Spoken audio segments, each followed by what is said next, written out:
Welcome to episode 4 of Beyond the Pew. Today we'll be talking about the pain you don't talk about. On this podcast, Beyond the Pew, it's the place where real women talk about real topic, real issues, real healing, real struggle, real deliverance. It's the place where our story is being heard. Today's episode is tender. Today, it's honest. It's the kind of conversation we usually avoid. Today, we'll be talking about the pain that you don't tell anyone about. Not the pain you post about, not the pain you cry about, not the pain you publicly talk about, not the pain that people can see.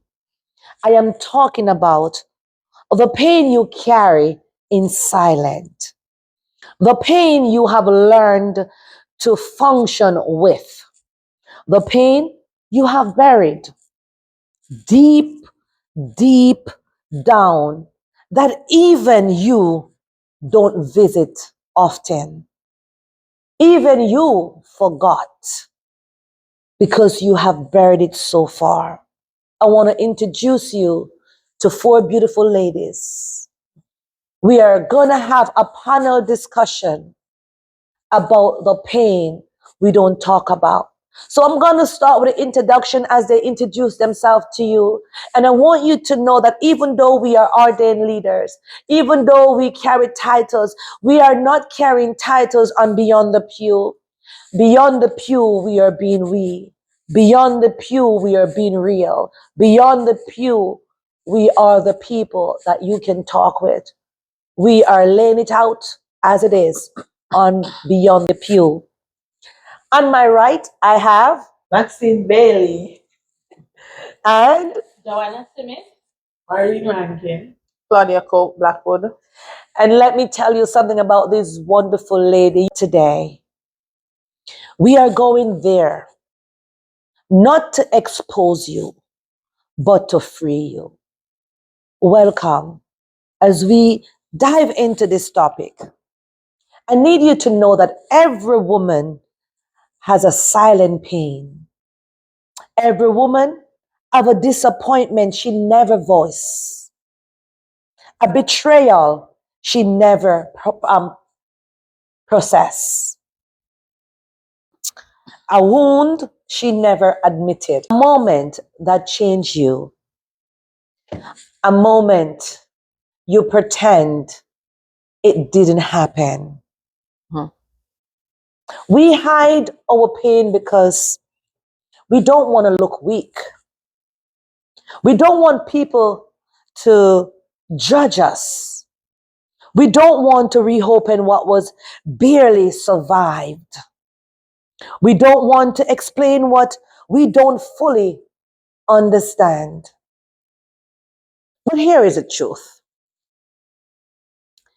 Silent pain doesn't disappear. It gets quiet enough to function. It shows up in your reactions. It shows up in your relationship. It also shows up in your boundaries. It shows up in your fear. It shows up in your self-worth.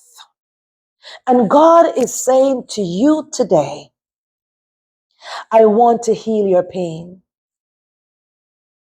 I want to heal that pain that you don't talk about. Not the pain you already testify about. No, not that pain. It's not the pain that you overcome either. No, not the pain you already share. There is pain that you still haven't visited. But the pain that you never even gave a language to. That's the pain God is talking. He's talking about the pain you carry in your chest. He's talking about the pain you swallowed in conversation. When the conversation is being taken place around you, you are too embarrassed to say, yes, me too. This is my pain. The pain that you hide behind the strong man, the strong woman. The pain that you wear in your chest. The pain that you mask with your productivity, your titles, the way that you are in society. The pain that you don't want anyone to know about. The pain you buried under your responsibility. God is not intimidated by your silence. I need you to hear me, and I need you to hear me well. God is not intimidated of your silence. You need to be healed. You need healing. He's not offended by your hesitation. No, he's not. And he's not surprised by your struggle. I know it's hard, and I know you have to show in the public that you're okay, but in the private place, in the dark place, just you and God, you are struggling. You're struggling. He's simply waiting for you to say, Lord, this is a part I never told anyone. Because you need to know that the pain that you hide is a pain that he needs to heal. And that is why we want to talk about the pain that you have never told anyone about. The answer that you are so afraid to say out loud. So today, as we as ladies gather here today, I want to talk through 7 questions that will expose the pain that we carry in silence. And I'm going to answer them. They are going to answer them, not just for us, but for every woman, for every boy, every girl, every man who has ever swallowed her or his hurt to keep functioning. But before we go there, if you haven't watched episode 3, I encourage you to go watch episode 1, 2, and 3. I know you will not watch these episodes with a dry eye. No. And I know that they're going to bring up some things that you have buried. If you watch episode 3, we spoke on the topic of what is not being talked about in the churches today, the depression, the anxiety, the stress, the emotional, mental health that people face. And we went deep. These ladies, they're here and they're qualified to speak on these topics because they have faced it head on. We've been there. We wear the coat of pain. We know what it is to hit things that we want no one to talk, no one to know. When the conversation is being held in the room, we are quiet. But in the quietness of that conversation, we are breaking in pieces. The silent pain, the silent hurt that you don't talk about. We want to talk about some of them today, if not all. And after you watch these episodes, we need you, we are encouraging you so others can see what we are doing. We're asking you to subscribe, like, leave a comment, and share. With your help, this will go to so many homes, so many devices, where people who are facing these issues can relate and be healed. As I turn to these beautiful ladies today, aren't they beautiful? I want to ask a question because we're having a panel discussion. What is one pain that you have carried? And I know this is personal, it's very personal. You don't have to answer if you think it's too personal, but for the audience sake, I would love that you share one thing. What is one pain you have carried silently because you didn't felt it was safe enough for you to share before? For years growing up, I always thought that I was the black sheep of the family.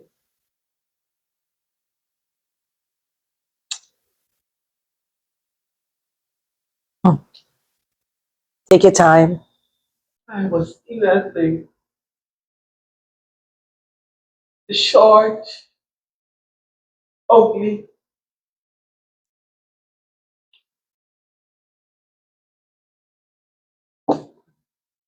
It's okay. You want some water? The short, ugly Hmm.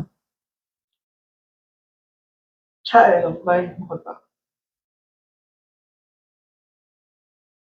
And for years, it made me lack confidence in who I was. So for years, the relationship that you, even if someone of a certain stature came to me, I wouldn't acknowledge it because I saw myself. I would downplay my value and I would say, somebody in that caliber would not want somebody like me. Right. So I devalued myself. Wow. Wow. Wow. And it also made me an introvert. Ooh. I started to depend on myself more. Yes. I kept to myself more Right. because I didn't think I could share it with any of my siblings because they were the ones that were saying most of it anyhow. Wow. So you became isolated Right. and it made you alone. Wow. And as for the viewer, I'm sure you can relate to what she's just said. I'm not sure if any of the other ladies are brave enough to share, but if you are, um, I know that this topic is going to bring up things in you that you don't want to talk about. You rather kept where it is. So you're not forced to answer this one, but I'm glad at least one answer. So is there anyone else? Now we move on to the other question. But I can say,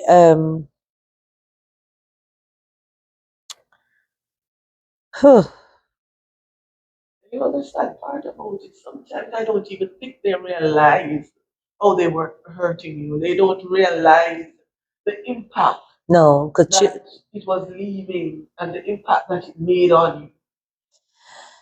because in the young state mind of siblings, they're not seeing the words, not realizing that the words that they sent out was germinating something which was causing you to hurt. So you begun to see yourself as they says and believe what they said. Um, it must be tragic at that moment as a young child growing up to be told. I went through something similar, so with that I can testify that I understand that pain because I went through similar um, trauma. I carry the pain of feeling unsupport as well, the kind of loneliness that sits in a crowded room, but I was lonely because of how similar how I felt. I thought the same. I was black, I was ugly, I was big furried, and I wasn't good, I wasn't cute, I wasn't beautiful. And I grew up with that until I was 16 years old. I realized that what I was told was a lie. I'm a beautiful woman. So and I think that's when when that moment came and I got delivered from the words that scarred me for a childhood, I began to love fashion. And you may wonder why I love fashion so much, why I love nice things, is because for years I thought I was a ugly duckling. I thought I wasn't beautiful. I don't have that beautiful shape. So when I discovered that I am not what I was told I was growing up, I began to, my self esteem went over the roof. It went through cloud nine. There was actually no cloud that could have hold on to my self esteem because I recognized that those were words that they bear fruits, that I was eating those fruits up until then. And it's not an easy thing as a child too. So I do understand that pain, Marlene. Um, how do you guys feel about silent loneliness? Is it dangerous because when you walk away from people because of everything you've been through, how do you survive? Because you would have gone through your individual ladies things and would have told things, or things would have happened to you that you're not able to talk about. How that closet felt, that isolation, how it felt. It can make you feel bitter in the moment. Yes. You feel bitter, you want to retaliate, Mm. and it can even make you judgmental. Yes. Make you don't want to talk to nobody about nothing. You You don't want don't to trust trust. nobody. It teaches you to shrink as well. Yes. You don't want to trust no one.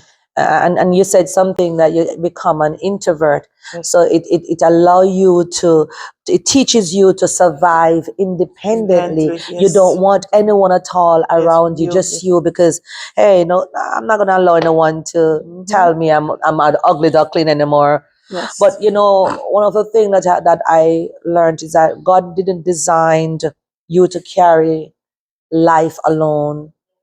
And I remember it was one of my friend. She said to me something we were doing, and she said, "You're so beautiful inside out." I said, "Me? Beautiful?" That word and I don't ride along together. And she said, "No, no, no. You are beautiful." And I began to say, "I'm beautiful. Hey, I'm beautiful. You would never catch me in a two-piece suit and time." And I mean, I went and got me a two-piece bathing suit. Yes. I was a young girl. I was 16. I went and got me a two-piece, and my asset is up here, and I'm girl look good and everything. And I'm like, oh, I look good. I am not the duckling that they say I were. I learned how to put on makeup. I learned material. I learned how to accessorize my clothing. And I decided from then, I don't care what anyone say. I will never shrink to another person word of telling me I am ugly and I'm not good enough. And I'm glad I never did. Question 2 that I want to ask you guys. How has that silent pain, Pastor Marlene, shaped the way you show up in relationship? Relationship, personal and corporate as well. It's made me a person that didn't trust easily. Uh,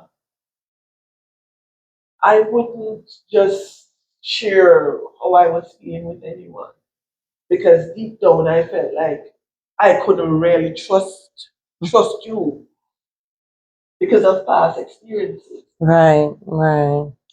So it was hard for me to learn to trust. Even when I remember when the Holy Spirit said to me, you have to trust me. Right.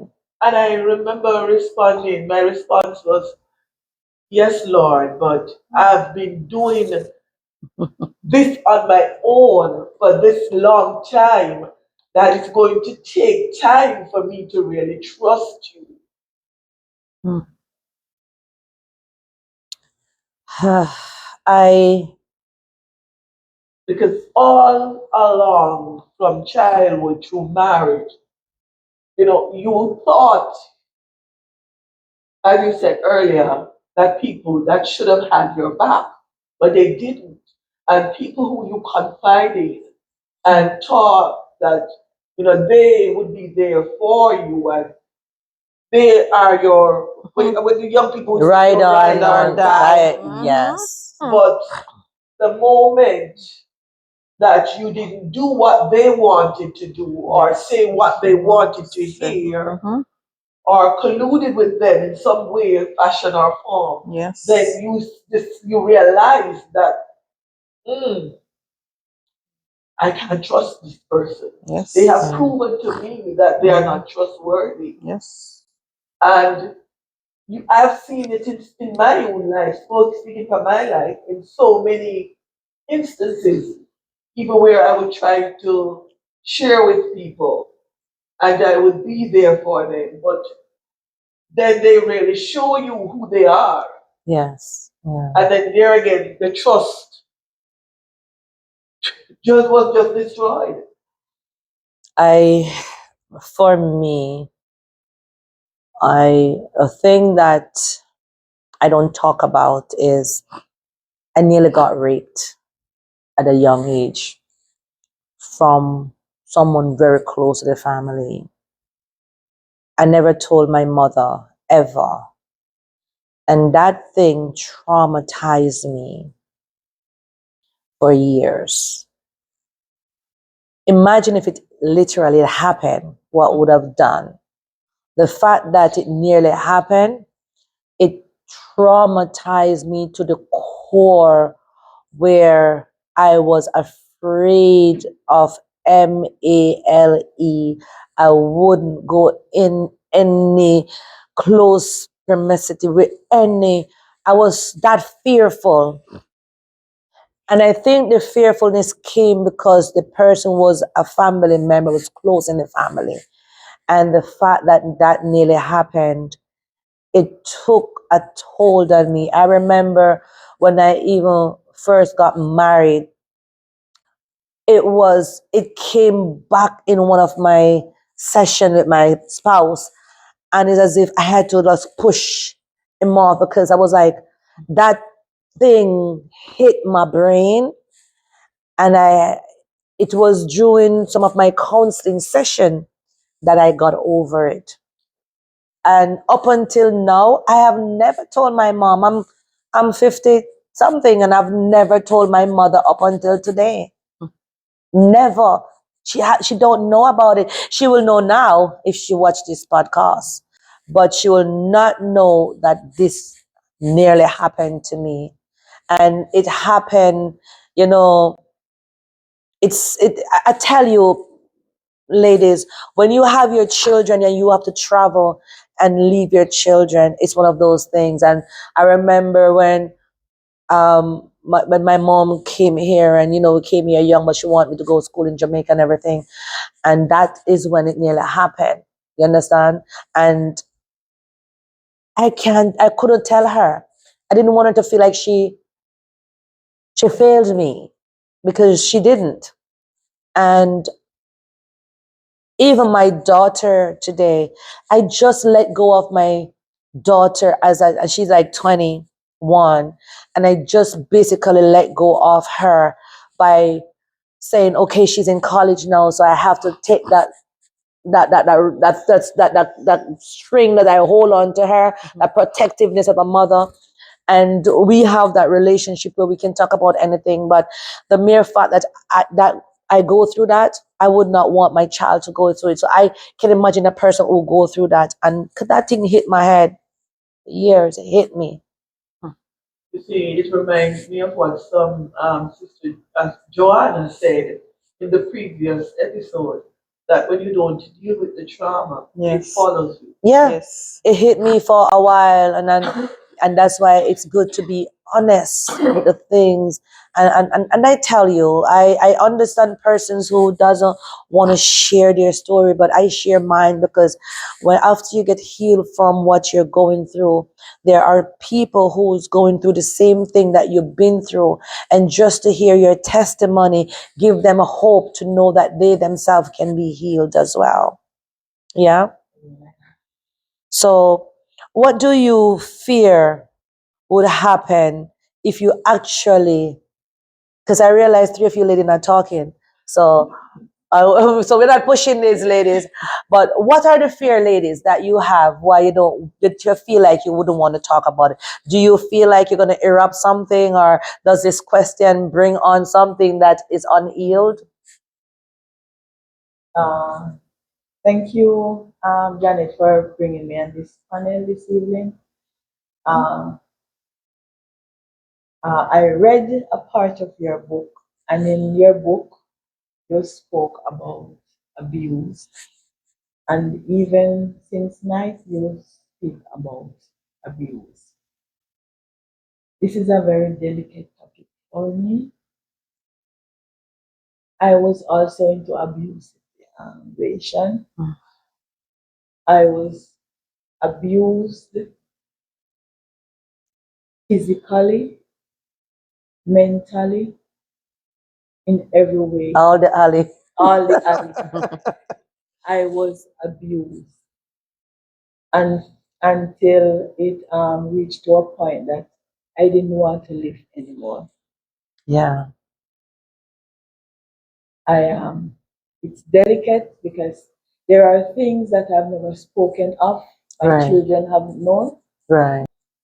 So there are things that she don't know. I tried suicide twice because I didn't want to live anymore because of the intense of the abuse. Right.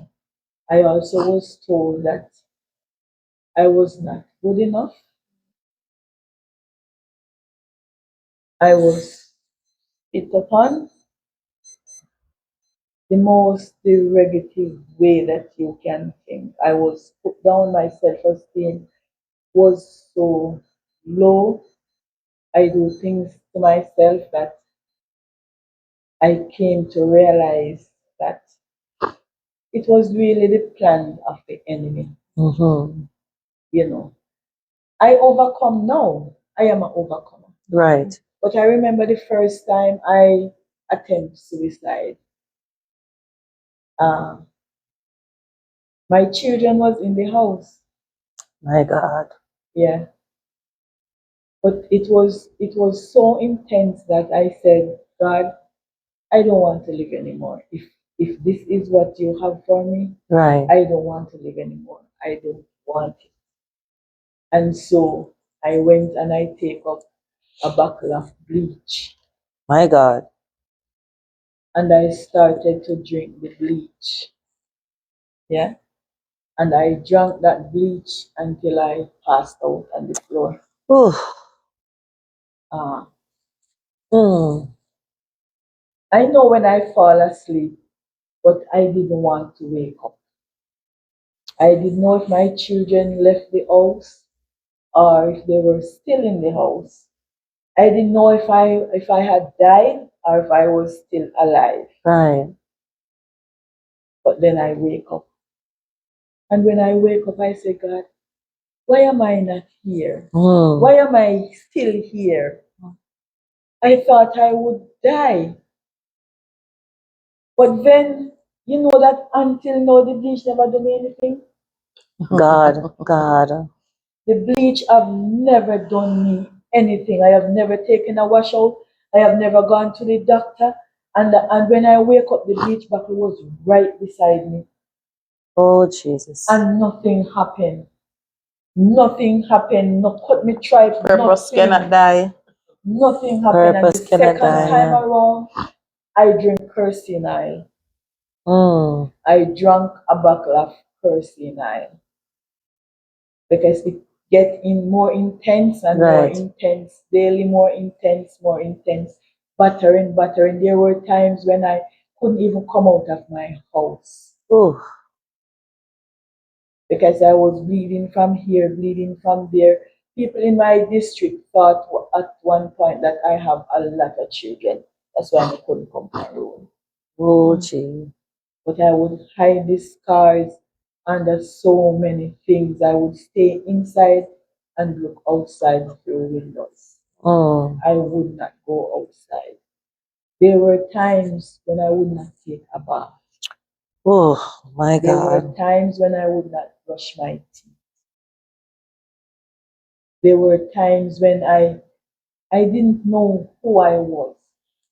I thought that I was a mistake. I thought that God didn't love me, so I Right. didn't love myself.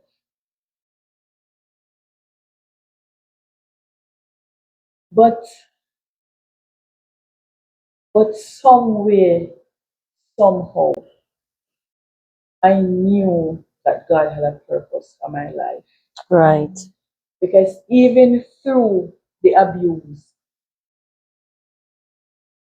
God used me. I was a person that God used from I was in my early adulthood. Right. I began to hear the voice of God. God used to speak to me. I used to get dreams. I Yes. was a dreamer. And I would tell people the Lord will give me dream for that person, what is going to happen. Sometimes when I get dream, and when I wake up out of the dream, it is happening. Happening. Right. I would get dreams of people that I don't even know. Prophetically. And so God would use me. But then I was so broken. I was Mm. dying inside. Yes. And I did not understand because Yes. there was no support system Right. in my life, spiritually or in any area that I could relate. I was close to family members, but then I could You not. hid it. Yes, I hid it. I was battered. I thought I, I, I I did not know that I would be alive today because I used to say that Kroger blood will kill me. I used to think that from the battering that Kroger blood would be inside of me, that I would die from Kroger blood. Mm. That was what I thought. I think that I wouldn't live long. I wouldn't live to see my children come to anything. I would die early, and Yeah. but God Has his kept hand on me. you. Yes.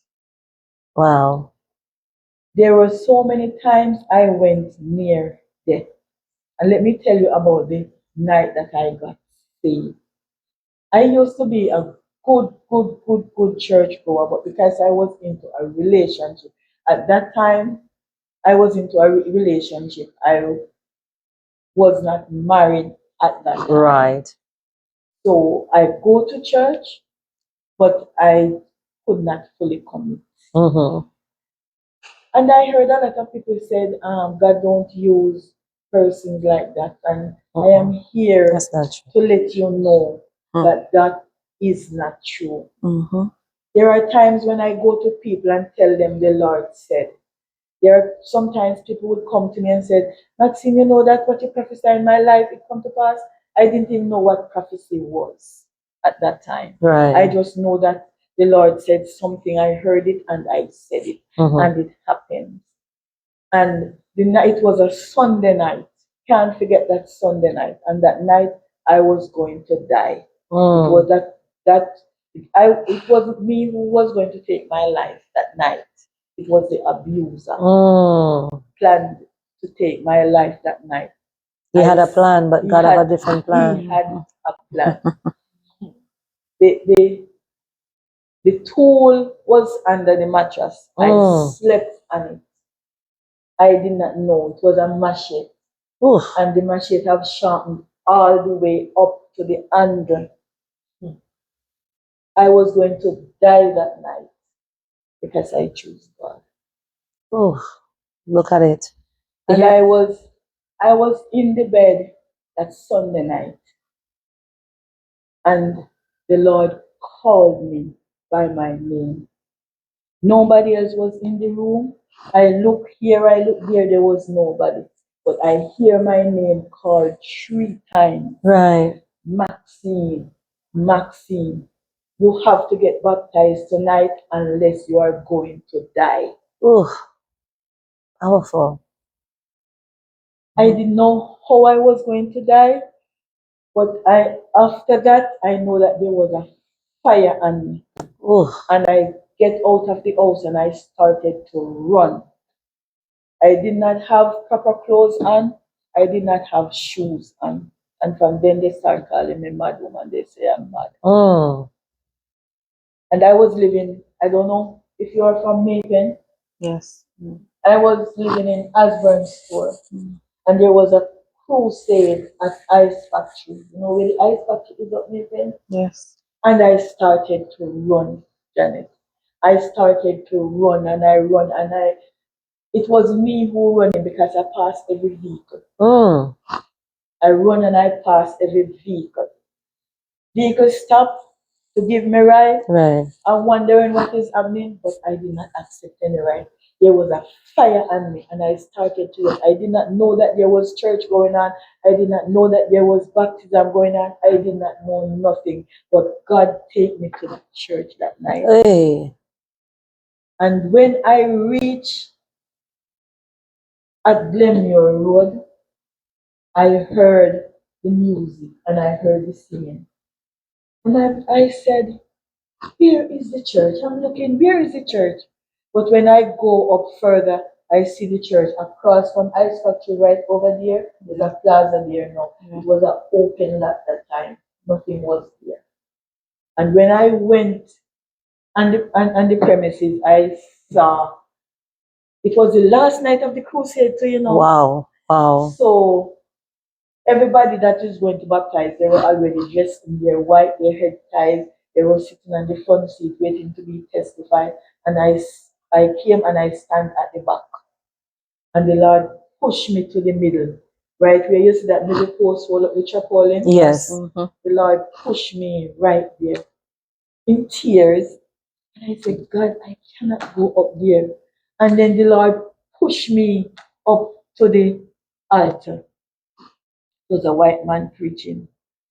And I stand there and he said to me, young lady, what do you want me to do for you? What can I do for you? And I said to him,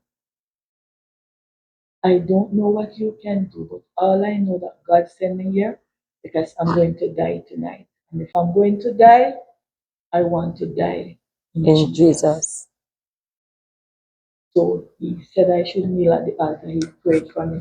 And they gave me clothes and I baptized that night. Going back home,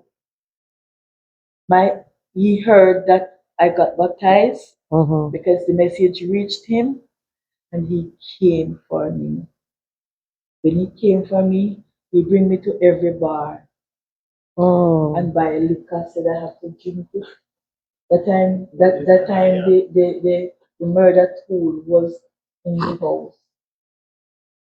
And when I decided I was gonna drink it though, that is when I started to fight.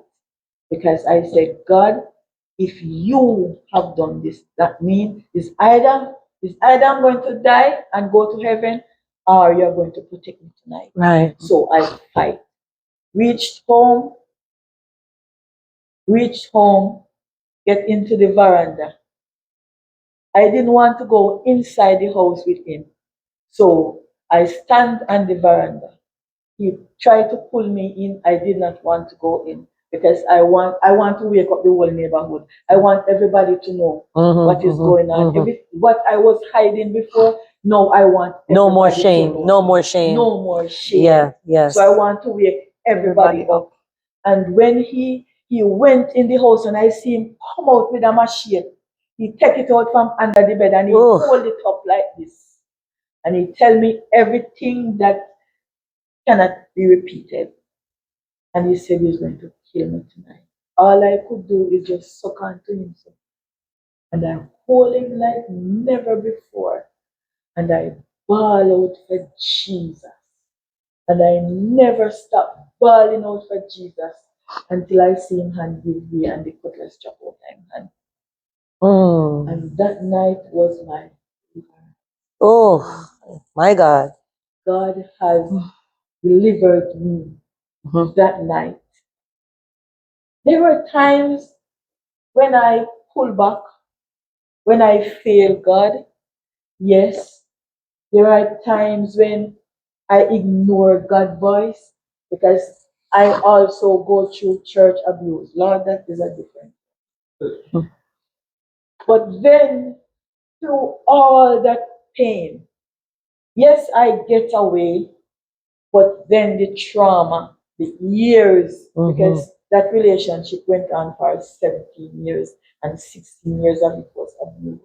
Mm. 16 years, and I wonder why God kept me into it. But then I know why God had kept me in it because there are many young ladies that I help with my story. Never really go on a podcast like this, but in the churches, in my community, anywhere, on the plane, on the bus, walk in the street, in the supermarket, anywhere, I minister to people. Amen. I help people to heal with Yes. my story. I always have a testimony. You can never come up with a situation that I don't have a story to tell you that I have been there. And I can tell you that God is God and God will deliver you. Amen. Amen. Powerful. And so the healing was there, but the trauma still there. And each time when you try to go forward, then you hear the voice in your head, you're not good enough, you're this and you're that, and all these negativity Yeah. coming back to you. And then you would drop your guard Wow. and all of that. And but let me tell you something. I realize that your pain, the pain that you have gone through, Yes. it is necessary. It's necessary. I realize now You that deserve my a language. pain was necessary. I have healed, I have forgive, and the forgiveness did not come easy. No. The forgiveness takes years Yes. because that was my youthful years. The only good thing come out of that relationship is my two children. That's the only good thing. But I realize now why God have taken me through what He has taken me Right. through. And then I realized that God loved me so, so very much. I listen, I read, I listen to other people's testimony, I listen to pastors, I listen to a lot of, I read book, I can't remember the books now, I read. And because I was trying to find healing, and we spoke about therapists. Yeah. I've never gone to a physical therapist, but I listen to people's testimony and how they heal, and I tie it to my situation, and I find healing. And that is what we are doing tonight. Yes. So that persons will look into their situation, tie it to ours, and find healing, and know that God can heal you from whatever the situation is. Do not give up on yourself. God have a final say for your life. It is no man, it is no woman, it is no pastor, it is not even the doctor. Right.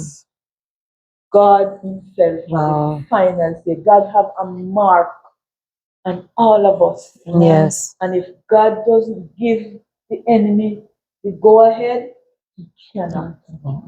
And if God have given the enemy to drag you there or to put you there, it is for His glory. Yeah. It is for Him to be glorified. Those times I didn't know anything about them, something that, but God I go get His glory out of my life and whatever and all of that. No, I never know anything about that. All I know that I need somebody. And so fasting was my cloak. I fast every day. I wear fasting like clothes. It was my life. For years, I don't even sleep on bed. I slept on the floor because that is where I feel comfortable. That is where I meet with God. And God would speak to me. And let me tell you, the deepest part of my hurting, God would send me to deliver somebody. And I am hurting. Sometimes I am on my way and I am crying. But by the time I reach to where I'm supposed to go, I get a hold of myself. And I would be coming back and I would be crying. And I said, God, and I would say, why me? Why me? Oh, I did not understand. I did not have no one in, to talk to. Yeah. No one at all to talk to because Christians in those times, Lord, tradition. I remember in church, the Lord gave me a word, and when I stand up and speak, just say, God, I was beaten down. And you see, the thing about abuse is that fear is one of the main thing, because you fear what society will say, fear what people will say, Yes. because you expect them to not knowing that you are being abused. Yes. You want them to see you as this goody two shoes and everything together. But fear is what keeps a lot of people, because it kept me for 7 years in mine. It keeps a lot of people in their marriage or in their relationship, and they're being abused, and they don't come out because Never of fear speak and about it shame. because of fear And and shame. because of shame. Yeah. Yes. I remember Wow. I picked up my Bible out of church one Sunday and I ran. I ran out of that church because I get some heat from the pulpit. That's a different topic. That one is coming. Don't worry. You have to be on that one. Right. Yep, we have to be on that one, because that one paralyzed people. Yep, But there is healing. there There is. is hope. There And is. there is restoration. Wow, listen here, sitting down and hearing your story. You know, you see people, but you don't know what they go through. They have a saying to say, yes, you know my name, but you don't. They'll see your glory, but they don't know your story. And they will know your name, but they don't know your story either. And many times and this is why we have to be careful how we judge people, because you don't know where they're birthing from. And I've recognized, when you look at the prophet, the great pastors and stuff like that, their story, woman of God, is so painful. I'm sitting, you're talking your story, and I'm like, whoa. I know the shoes. I wear those shoes. It's not easy. And Joanna, sitting here and hearing how you felt. So hearing pain is not, it's not easy to hear pain or to hear a person's trauma, but hearing it from a parent, it feels sad to know that, you know, they went through that and they would have nurtured you through the pain. So it makes the appreciation comes a little bit more, because the choices that she could have made other choices, but she still decided to nurture us in spite of. And I would say this, for us not to know, because because, you know, receiving abuse, you would have think that maybe the abuse would have reached us. My brother and I, we don't know abuse from our mom. We don't know what it feels like to not be in love. So if I'm sitting and I'm thinking back, if maybe there's a moment where she may have retaliated on us, maybe if we were a child, or I don't remember, but from where I can have my memory, you know, growing up, I don't have the memory of that. So I don't know if that's resilience, but then for me, it's not a negative side of it, but now I can understand why I mask pain the way I do. Because I would have learned it and not knowing it, Some tissue. learned it, because we know, abuse. The mercy we talk about relationship, person would have said, and my ex used to abuse me, whatever it is. But look at abuse as anything, Yes. you know, borrow back money from you, whatever it is.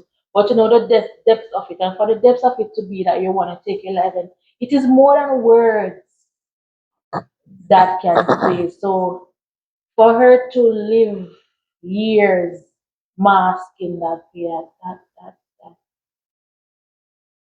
could have never been easy. Mhm. And she masked it So well. so well. And she masked it where you guys didn't even felt unloved. For my children, I did it for them. I Yeah. stayed in it for them.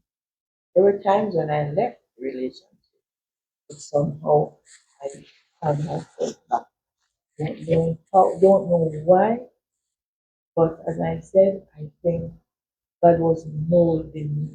You just said something, and I want to say this to the public because from a woman who gone through abuse, that is exactly what we have done. Every woman and viewer, if you're going through that, I want you to hear this. Every woman who have gone through an abuse in a relationship that have children, we stayed in it for the children. Because we're saying we don't want to leave because we don't want the children to grow up without their father. We don't want them to be embarrassed. Whatever reason we fabricate in our mind for it to look good, sound good, feel good. We done it. We have done it. And that is the wrong thing that we have done in an abuse. If I knew now what I knew then, I wouldn't have stayed in a 7-year marriage in abuse. And that is every person. For panel here who been there. Marlene, did you stay in your marriage because of the children and in abuse? Did you go into abuse in your marriage? At first, to be honest, I didn't have physical abuse. Okay. I didn't have that physical abuse. But nonetheless, there was aspect of infidelity. But I was at one point I was willing to even overlook the infidelity because my father died at a young age and I want that stability. I wanted my children to come with both parents. Right. So at one point I was willing to overlook the infidelity. Mm. What about you, Christine? Where to start? That sound heavy. Yeah. I heard that There was a deep sigh. Whew, that sigh. I think we all. I don't remember I tell you that I had it's like when I was the Lord rolled back the curtain from I was 6 years old, and He was showing me what I go through: abuse, physical abuse, sexual abuse, mental abuse, and He was like showing me stage by stage coming up, and all the dreams that I've got from then to now. He was telling me, look how I bring you through all those dreams. And it's like it was ministering to me. And then he said, Healing the look, unhealed wound. yes. He said, look at you now. Didn't I show you who you are now? It's like every dream was ministering to me from back then. A lot of things I used to carry from my baptized, a lot of things I let loose. It's like I heal from them because childhood trauma, I've been through it. I've been through a lot of things that my parents, my mom don't know about, my daughter, my sisters, nobody know about it. But God healed me because I tell him, I remember I went to Jamaica and I see one lady that do something to me. And I went to church with my mom and I saw her. And I just look at her and I say, God, thank you. You work on her and for me. You work on her. Honestly, that's what I said. I say, you work on her for me because it's like when she look at me now, she can't even look in my face what she did to me, and she know what she did to me. And I said, thank you, God. Thank you, God. You have made me an example for she to see me. Right. Yes, that's what I said. And I said, who could it be but you? That's why I said, being a Christian is not easy, but walking with God and keep your vessel clean, it's good. It is. It It's is. good. It is. We are not perfect, but living a life, God will show up for you and show off for you. You So know, sometimes we need therapy, plus we need prayer. So yes. as we said, it They taught them work together. Yes, they work together. Yes. So that's how some of us can heal. Not like what Sister Maxine said.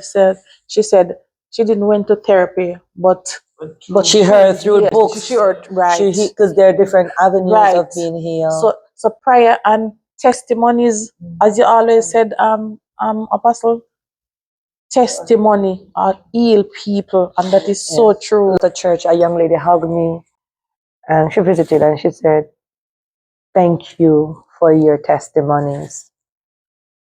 Thank you for your testimonies because your testimony," and she said, "I'm going home, but thank you for your testimony." And you never know who needs to hear your testimony. And that is why, and you see, Beyond the Pew birth from this, from a woman redeemed by faith, a woman who no trauma, sickness, diagnosis, betrayed, you name it. And I've been through that. And we are here, 5 ladies who have gone through trauma in our individual right, in our individual space. And we're not just here because we want to just talk. We're here because we want you men, you ladies as well to be healed. And how long have you been carrying that trauma? How long have you been going through what you're going through and you're not able to talk about it? You would have probably get married, you'd have probably have children, and you're still having that trauma, that pain, that scar still there because there's no one that you trust enough to open to because the fear of what they will say, the fear of they walk away, the fear of they gossip you.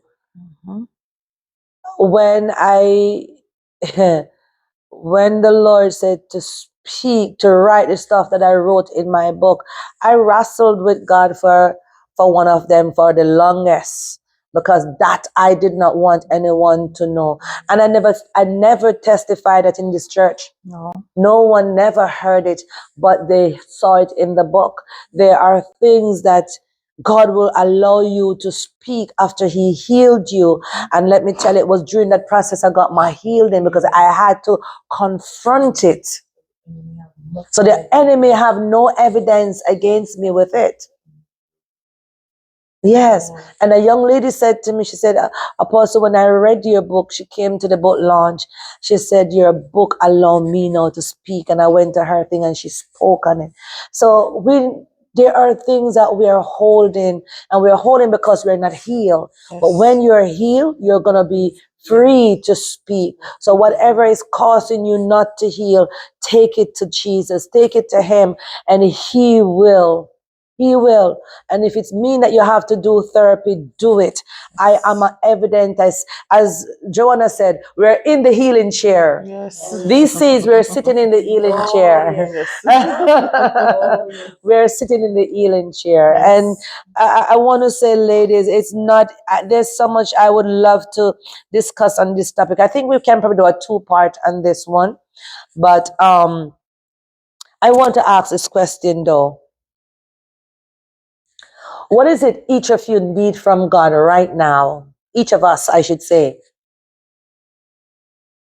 that we have never asked God for. For it not to hurt that much.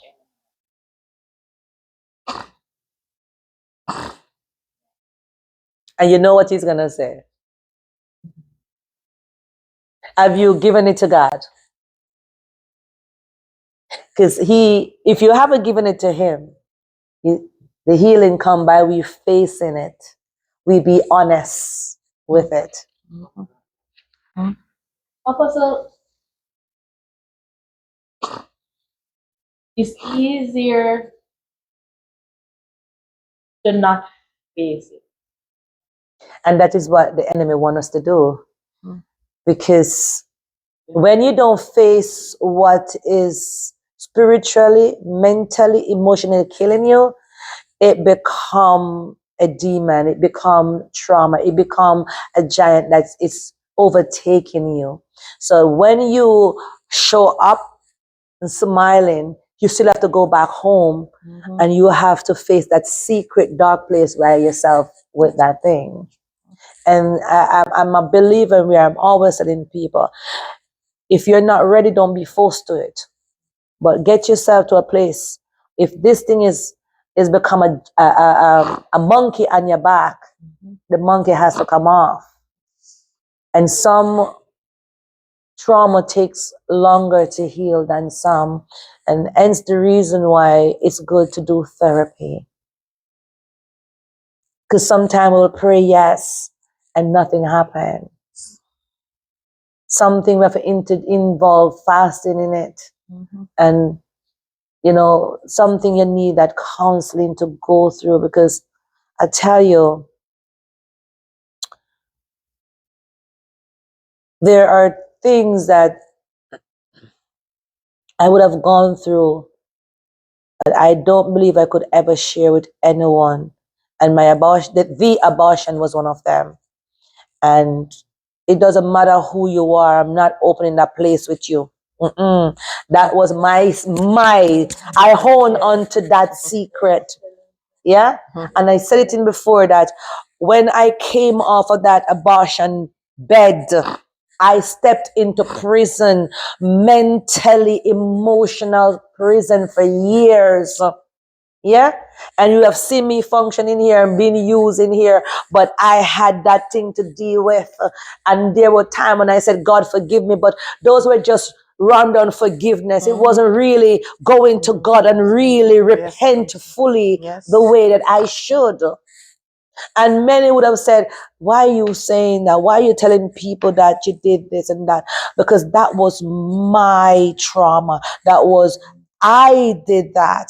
And someone is going through it that need to know that, listen, you're carrying the guilt of this thing, but God can deliver you of it. Amen. And for years, I walked in that prison cell because I was carrying, and I call it prison cell. Even I wrote it in my book. I call it going in prison because I was trapped. I was trapped in that place.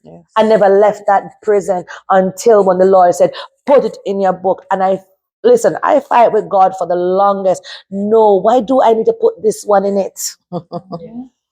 See, Apostle, and it's also a ploy of the enemy. Because when we are silent, he still has something that he can accuse us. I have a record. Right, the record is still there, so he can accuse you. But when you come open and you have no free yourself of it, there's nothing for him to come and accuse you now because you have already confessed, and dealt with it.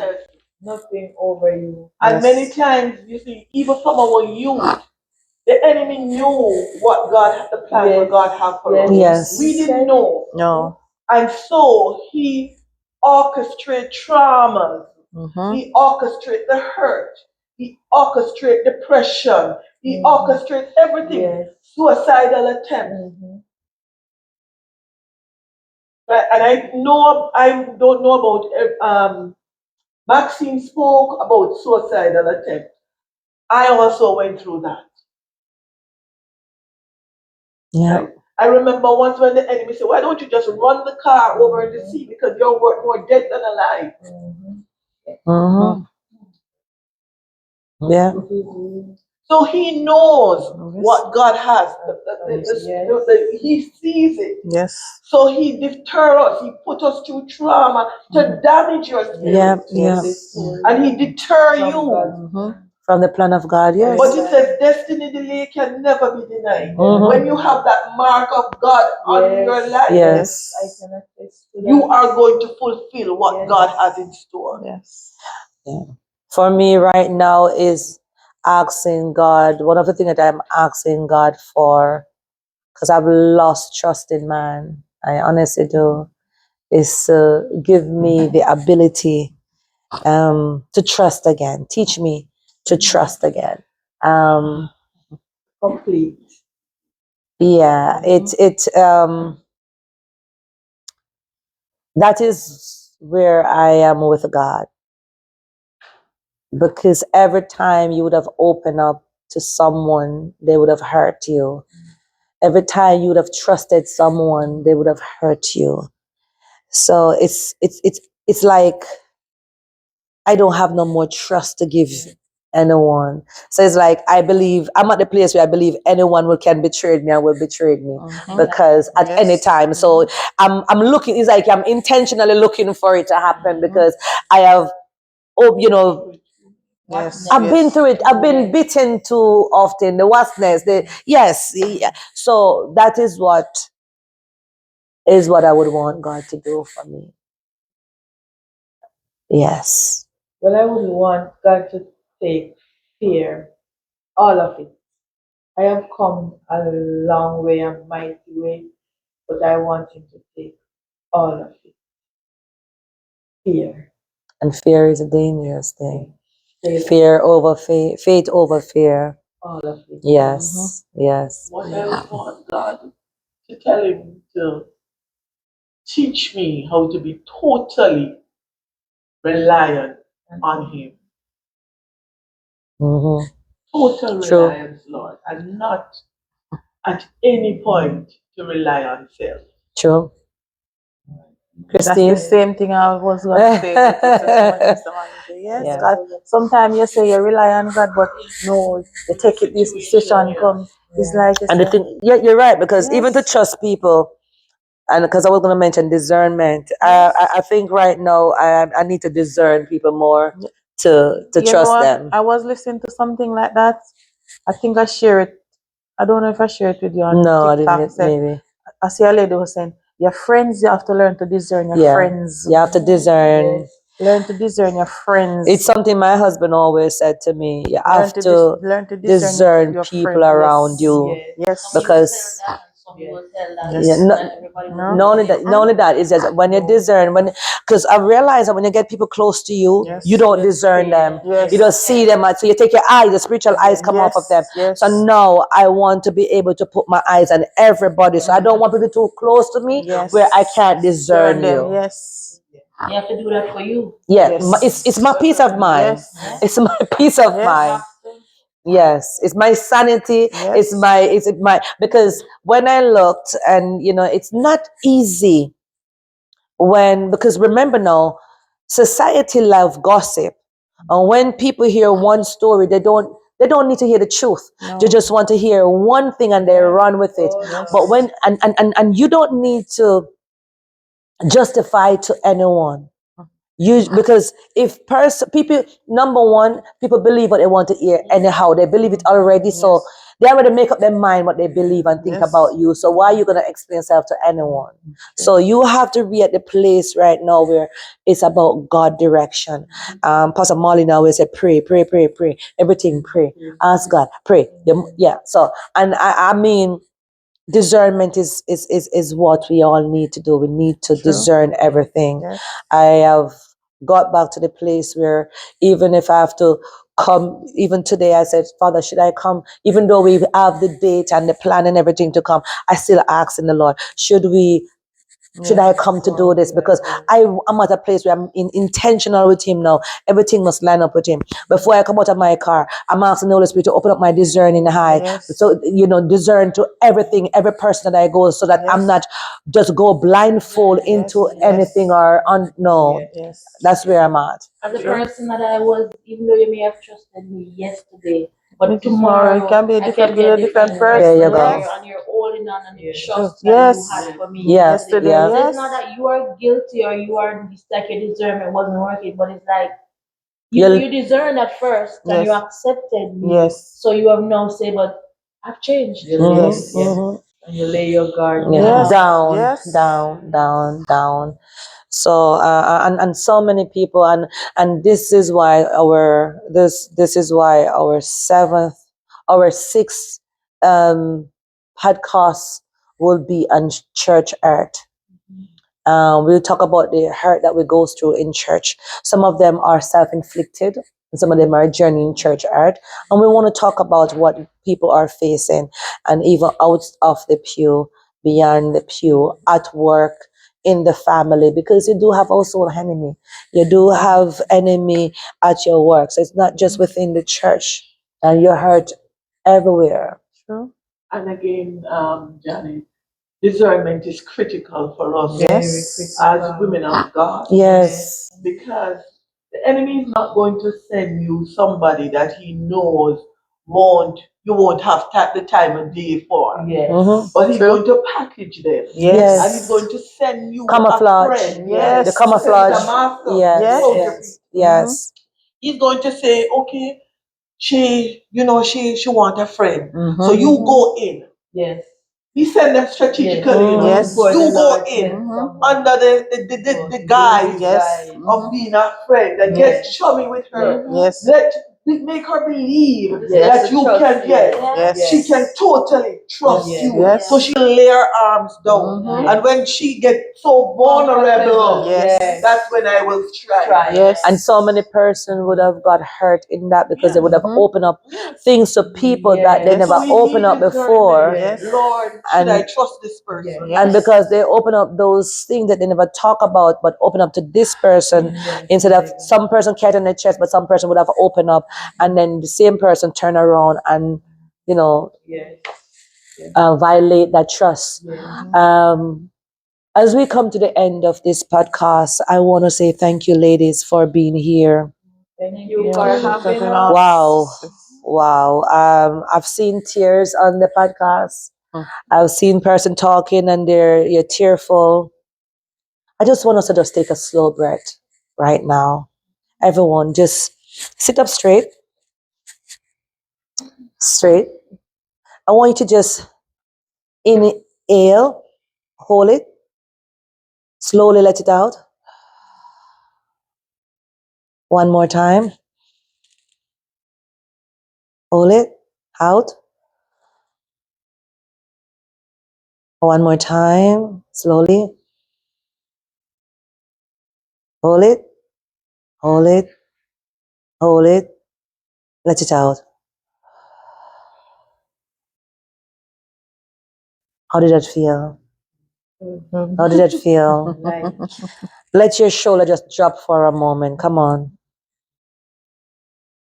Let your heart begin to soften. Your heart has gone through so much broken, so much things. We're going to repeat it one more time. And we're just going to drop our shoulder for a moment. And we're going to just let our heart get softened from all the pain, the betrayal, the hurt, all the secret that we have been holding so long. Come on. One more time. We're going to do it 3 times. Come on. Inhale. Hold it. Hold it. Out. Drop your shoulder. Come on. Let your shoulder drop. One more time.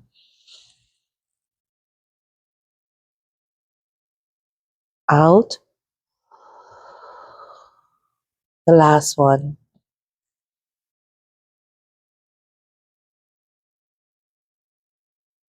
Slowly. Out.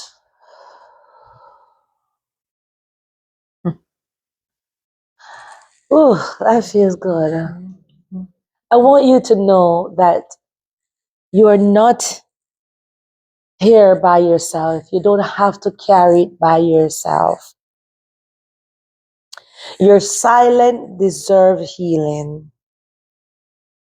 And God sees whatever you're not saying.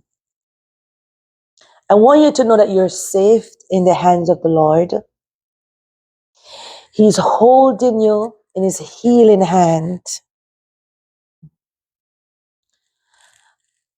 Let your mouth do the speaking to declare that which you're going through, and allow the Lord to heal you.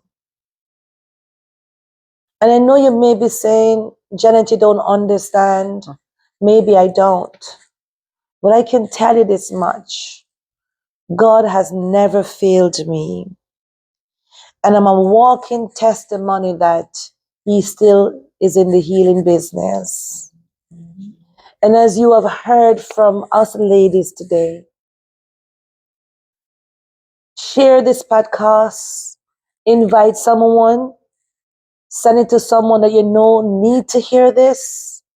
I also want you to choose 10 ladies that you know that need to see this podcast. Send this to them. If you haven't subscribed yet, please do so now. Share, like, and subscribe. Until we meet again, same place on Beyond the Pew, just know that we love you. We are being real on this podcast. We're coming with real topic, real story, nothing fabricate, and real life experience. Until then, don't be bitter. Be prayerful. God bless you. Don't be bitter. Be prayerful. God bless you. Bye. Bye.